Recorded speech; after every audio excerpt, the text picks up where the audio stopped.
हरे कृष्णा सभी भक्तों को, और आशा करता हूँ कि आप सही होंगे, ठीक होंगे। मैंने अभी एक दिन पहले एक व्लॉग डाला था कि गोवर्धन पूजा कैसी बनती है गांव में। वो था गोवर्धन पूजा कैसे बनती है। और अब इस्कॉन में जा रहे हैं हम, जो इस्कॉन सेंटर हमारे यहाँ पे near by Hare Krishna centre, वहाँ पे पता चलेगा कि इस्कॉन में किस तरह से पूजा होती है गोवर्धन के दिन। तो जो कल गोवर्धन की मैंने वीडियो बनाई थी, वो भी मतलब 2 दिन गोवर्धन की पूजा थी इस बार। तो कल भी गोवर्धन की पूजा हुई है हमारे यहाँ पे, वो देहात में कैसे होती है वो दिखाया मैंने आपको। और अब जो हम यहाँ पे जा रहे हैं वो यहाँ पे इस्कॉन डिवोटीज कैसे करते हैं, क्योंकि मैं भी वहाँ से जुड़ा हुआ हूँ। तो आशा करता हूँ कि आपको ये वाली वीडियो पसंद आएगी, और चलते हैं आगे।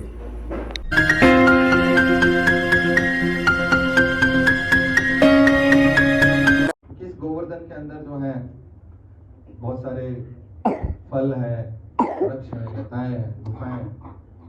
तपस्या करने में बड़ा मजा आएगा। फल तोड़ लो, फल खाकर बैठ जाओ, गुफाएं पर आराम तपस्या करो। और मैं आया हूँ काशी से, और काशी वो नगरी है जहाँ पे कोई भी व्यक्ति आता है और अपना शरीर त्यागता है, उसको मुक्ति प्राप्त हो जाती है। शिव जी का स्थान है काशी।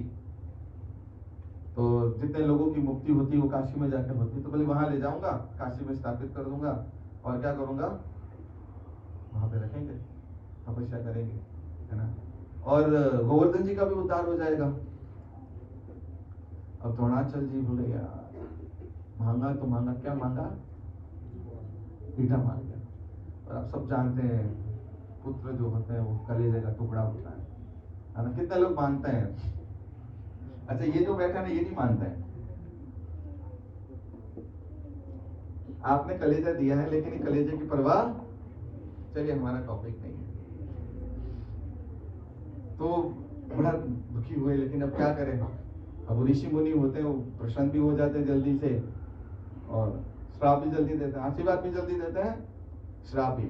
और आशीर्वाद देंगे तो बहुत बढ़िया वाला देंगे, और श्राप देंगे तो बढ़िया वाला देंगे। लेकिन हाँ, उसमें उसका भला ही होता है, ज्यादातर तो देखते हैं कि भला ही हुआ था।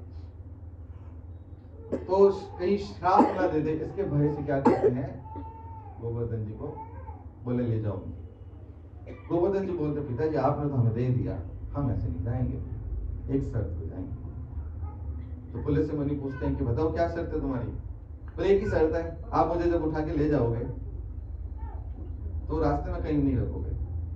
जैसे ही आपने कहीं रख दिया मुझे, कहीं मैं नहीं जाऊंगा। तो बोले ठीक है। तो पुलिस से मुनि से पूछा उठाओगे कैसे? बोला मेरे पास योग शक्ति है, योग शक्ति से मैं तुम्हें क्या करूंगा, उठा लूंगा।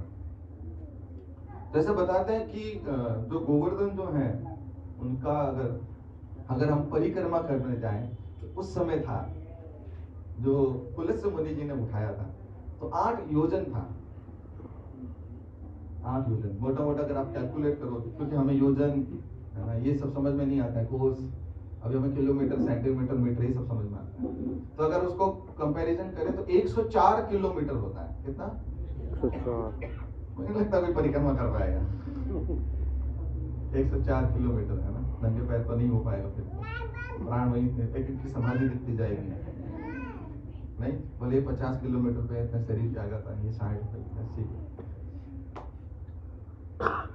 तो पुलिस मुझे ने उठा लिया गिरिराज जी को। गिरिराज जी को उठाकर रवाना हो गए किस तरफ? काशी की तरफ, दक्षिण की तरफ जा रहे थे। तो जैसे ही गिरिराज जी ने देखा कि ब्रज आ गया, है ना, और ये कौन सा ब्रज है? वही ब्रज है जहाँ पे राधा और कृष्ण आएंगे और क्या करेंगे, लीलाएं करेंगे। और मैं कहाँ जा रहा हूँ? काशी। कौन जाएगा वहां पर? काशी। हम जाएंगे यहीं पे ब्रज में, ताकि राधा कृष्ण आए, गोपियां आए, वो सब मेरे ऊपर चलेंगे, मैं उनकी सेवा में क्या होगा, संलग्न हो जाऊंगा। बोले क्या किया जाए? तो गोवर्धन जी ने क्या किया, अपना जैसे मैंने पहले बताया अपना विस्तार कर लेते हैं। ठीक उसी प्रकार उन्होंने अपना भार बढ़ा दिया। इतना भारी हो गया, इतना भारी हो गया कि परेशान हो गए पुलिस वाले। फिर भी वो रख नहीं रहे नीचे, तो दूसरा तरकीब लगाया। क्योंकि वैसे जो योगी है, योगी मन को वश में कर रहे हैं, है ना। गिरिराज जी को हाथ में उठा लिया। उनकी लघु शंका को रोकना इतना कोई बहुत बड़ा काम नहीं है, लेकिन उनको तो लघु शंका बड़ी जोर से आई। मतलब क्या करें, इनको रखना ही पड़ेगा नीचे। तो गिरिराज जी का कमाल, उन्होंने नीचे रख दिया ब्रजमंडल में, और अपना लघु शंका करके आए, हाथ पाथ धो करके, और फिर उठाने लगे। उठे ही नहीं। बहुत कोशिश किया, बहुत, एक अंगुली जितना भी वो आगे बढ़े ही नहीं, उठे ही नहीं। तो पुलिस से जी पूछते हैं, भैया क्या हो गया, इतना भारी क्यों हो रहे हो, अपना वजन हल्का करो, मुझे उठा के ले जाना है। तो गिरिराज जी क्या बोलते हैं, आपने पता नहीं जब हम सामान बेच रहे थे टर्म्स एंड कंडीशन अप्लाई आपको बताया था। तो कंडीशन पता है आपको कि आप जहां पे रख दोगे उसके आगे नहीं जाए, मैं नहीं जाऊंगा, तब मैं नहीं रहूंगा। तो पुलिस वाले को समझ में आ गया इसने चालबाजी की है, खुद जानबूझ कर भारी भी हो गया और लघु शंका मेरे से करवाया है। तो एकदम पुलिस समूह एकदम क्रोध में आकर के उन्होंने श्राप दे दिया। इसको गोवर्धन जी को क्या श्राप दिया कि तुम इतना अपने आप में है ना विस्तार कर, इतना भारी हो गए, तो एक राई के दाने जितना प्रत्येक दिन तुम अंदर धसते चले जाओ।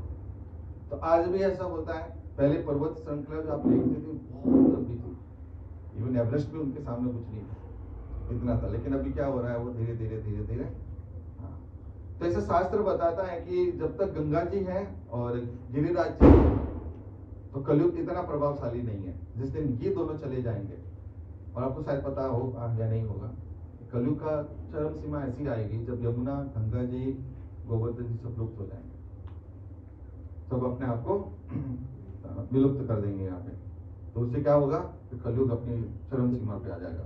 तो जब तक आप गंगा जी को देख रहे हो और जब तक किसको देख रहे हो, गिरिराज जी को, तो गिरिराज जी का दर्शन बहुत कम जगह मिलता है। जैसे आप परिक्रमा करते हैं, बहुत बहुत बार है यार, हम तो लोगों के घर है, इधर तो बाजार है, उसमें से चल के जा रहे हैं, गिरिराज जी नजर ही नहीं आ रहे। यहाँ कहाँ गिरिराज जी? तो गिरिराज जी अंदर धीरे धीरे वो अंदर जा रहे हैं। एक समय आएगा जब गिरिराज जी पूरे अंदर चले जाएंगे और उस समय कलयुग आएगा, बोला अपना काम साथ में। जैसे माता पिता चले गए, फिर तो है ना, फिर तांडव करते हैं। ऐसे ही पुलिस अगर हट जाए, गिरिराज जी इतना बढ़िया है ना, सुंदर पर्वत, झंडे वंडे, मतलब ऐसा सुहावना। आप गए हो कभी पहाड़ों पे? जो पहाड़ी लोग हैं ऐसा समझ पाएंगे कितना सुहावना लगता है, नहीं?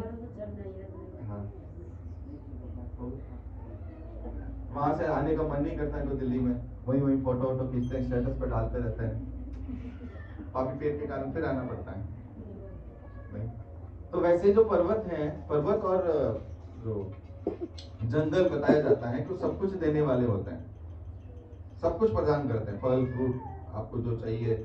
गुफा चाहिए, अब घर बनाने की जरूरत नहीं है, गुफा होती है, आराम से लेटो, फ्रूट मिल जाते हैं, नदियां बहती रहती, नहा दो, सब कुछ कर लो, खाओ पियो और आराम से रहो, भगवान का भजन करो, सब रेडीमेड है। तो उन्होंने सोचा कि इसी को ले जाते हैं, किसी को, गोवर्धन जी को। तो उन्होंने उठाया, गोवर्धन जी को लेके चले गए। और जैसे ही वो ब्रज मंडल के ऊपर से गुजर रहे थे, तभी वहां पे आकाशवाणी हुई, हनुमान जी सेतु बंधन पूरा हो गया, अब और जरूरत नहीं। हनुमान जी बोले वापस कौन रखने जाए, नहीं? वहां पे सेतु बंधन हो गया, मतलब चढ़ाई जाना है। तो हनुमान जी ने क्या किया, वहीं रख दिया ब्रज के अंदर, बोला आप यहीं रहो। तो जैसे ही उनको रख दिया ना, तो जब पहले उठाया तो बड़े खुश हुए। तो ये हनुमान जी जब गिरिराज जी को उठाने गए, तो और शोर नजर नहीं आ रहा था कि कहाँ से है ये, कहाँ हाथ लगा के उठाए ना, सेंटर पॉइंट पकड़ते हैं ना आप कहीं पे भी। तो बोले कि नजर ही नहीं आ रहा है। तो उनसे पूछा कि हो कौन, कोई दिव्य पुरुष है ये, नॉर्मल कोई पर्वत नहीं है? तो बोले मैं गोवर्धन हूँ। बोले तुम क्या चाहते हो? तो हनुमान जी ने बोला कि मैं भगवान राम की सेवा में आपको ले जाना चाहता हूँ, तो है सेतु बंधन। बोले सेतु बंधन हो रहा है? बोले भगवान राम वहां पे चल के जाएंगे उनकी सेवा में। बोले चल दो फिर, तुम तैयार है? तो फिर गोवर्धन जी क्या करते हैं, हल्के हो जाते हैं हनुमान जी लेकर। अब वहां तो खुशी खुशी थी, जैसा बच्चों को बोल दो आज कल शाम को हम ना गार्डन जाएंगे, पिकनिक जाएंगे, घूमने फिरने जाएंगे, ये करेंगे वो करेंगे। 4 बजे का समय दिया है, 4 बजे चलेंगे। 3:55 पर बोल दो हम नहीं जाएंगे, फिर देखो मजे है ना। फिर जो घर में तांडव होता है, रोना धोना ना, सब कुछ हो जाएगा, तो जाना ही पड़ेगा। तो जब जाने की तैयारी होती है तो बड़ा आनंद होता है। तो गोवर्धन जी बड़े खुश थे कि हम जाएंगे भगवान की सेवा में, चलो कहीं तो काम आए। लेकिन वहां देखा कि अब वहां रख दिया हमें, और हमें कहीं सेवा में काम नहीं आ पा रहे हैं। तो उनको बड़ा दुख हुआ, वो रोने लगे। मतलब मैं एक पापी व्यक्ति हूँ, मेरा कोई यूज ही नहीं है, भगवान चाहते ही नहीं है कि मैं उनकी सेवा में लगूं। देखो हनुमान जी तो मुझे लेने जा रहे थे, है ना। तो हनुमान जी बोलते हैं कि यहाँ पर अपनी चिंता मत करो, मैं भगवान राम का ना मैसेज लेके आता हूँ। तो वो जाते हैं भगवान राम के पास, भगवान राम को जाकर बोलते हैं कि एक पर्वत जी है, मैं लेके आया था गिरिराज जी, बड़े दुखी हैं, वो ब्रज के अंदर है। तो बोल रहे हैं कि भगवान राम की मैं सेवा नहीं कर पाया। तो भगवान राम बोलते हैं कि चिंता मत करो, उनको बोलिए कि द्वापर युग में मैं आऊंगा भगवान कृष्ण के रूप में, मैं सारी लीलाएं कहाँ करूंगा, तो हनुमान जी फिर व्हाट्सअप करते हैं, क्या कहते हैं, चिंता मत करिए। बनाते हैं ना बढ़िया से टैंक बनाते हैं, 5-5 हजार लीटर पानी स्टोरेज होगा, इतने बड़े बड़े, है ना, बना करके टैंक, उसमें दाल, किसी में सब्जी, है ना, बड़े बड़े सब रख दिए, और गोवर्धन जी को भोग लगाया। अब भगवान क्या कर रहे हैं कि गोवर्धन जी का ग्लोरीफाई करने के लिए, कि वास्तव मैंने जो बोला है कि गोवर्धन जी जो है वही हमें सब कुछ देने वाले हैं, तो उसको और सत्यापित करने के लिए गोवर्धन जी प्रकट हो गए। और क्या कर रहे हैं, मैं मुंह खोल दिया और सारी चीजें सारी जा रही है। इतने बड़े बड़े अन्नकूट, जैसे हमने तो बनाया बहुत छोटा है, बड़े बड़े पर्वत बनाए चावल के, पका पका हुआ, कच्चा नहीं, पका पका के बड़ा सा बनाया। तो गोवर्धन जी क्या कर रहे हैं, सब भोग लगा रहे हैं, और फिर बाद में सबको आशीर्वाद दिया। तो नंद बाबा और सब सोचते हैं, अच्छा बड़ा इंटेलिजेंट, टॉप करेगा ये, जो बोला एकदम सही निकले।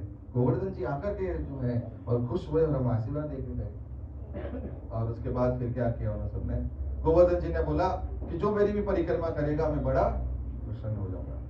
तो किसी की आप परिक्रमा कर लेते हो ना, तो उससे कृपा प्राप्त हो जाती है, वो चाहे या ना चाहे।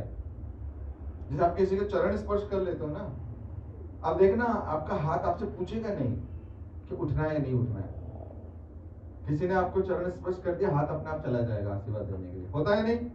आप लोगों के साथ होता होगा कि कोई बच्चे आकर के आपको चरण स्पर्श कर, बनाते हैं ना बढ़िया से टैंक बनाते हैं, 5-5 हजार लीटर पानी स्टोरेज होगा, इतने बड़े बड़े, है ना, बना करके टैंक, उसमें दाल, किसी में सब्जी, है ना, बड़े बड़े सब रख दिए, और गोवर्धन जी को भोग लगाया। अब भगवान क्या कर रहे हैं कि गोवर्धन जी का ग्लोरीफाई करने के लिए, कि वास्तव मैंने जो बोला है कि गोवर्धन जी जो है वही हमें सब कुछ देने वाले हैं, तो उसको और सत्यापित करने के लिए गोवर्धन जी प्रकट हो गए। और क्या कर रहे हैं, मैं मुंह खोल दिया और सारी चीजें सारी जा रही है। इतने बड़े बड़े अन्नकूट, जैसे हमने तो बनाया बहुत छोटा है, बड़े बड़े पर्वत बनाए चावल के, पका पका हुआ, कच्चा नहीं, पका पका के बड़ा सा बनाया। तो गोवर्धन जी क्या कर रहे हैं, सब भोग लगा रहे हैं, और फिर बाद में सबको आशीर्वाद दिया। तो नंद बाबा और सब सोचते हैं, अच्छा बड़ा इंटेलिजेंट, टॉप करेगा ये, जो बोला एकदम सही निकले। गोवर्धन जी आकर के जो है और खुश हुए, और हम आशीर्वाद देके गए। और उसके बाद फिर क्या किया उन्होंने सबने, गोवर्धन जी ने बोला कि जो मेरी भी परिक्रमा करेगा मैं बड़ा प्रसन्न हो जाऊंगा। तो किसी की आप परिक्रमा कर लेते हो ना, तो उससे कृपा प्राप्त हो जाती है, वो चाहे या ना चाहे। जैसे आप किसी के चरण स्पर्श कर लेते हो ना, आप देखना आपका हाथ आपसे पूछेगा नहीं कि उठना है या नहीं उठना है। किसी ने आपको चरण स्पर्श कर दिया, हाथ अपने आप चला जाएगा आशीर्वाद देने के लिए, होता है नहीं? आप लोगों के साथ होता होगा कि कोई बच्चे आकर के आपको चरण स्पर्श कर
तो हरे कृष्णा, आप सब लोगों ने देख ली कि गोवर्धन पूजा किस तरह मनाई गई है इस्कॉन सेंटर में।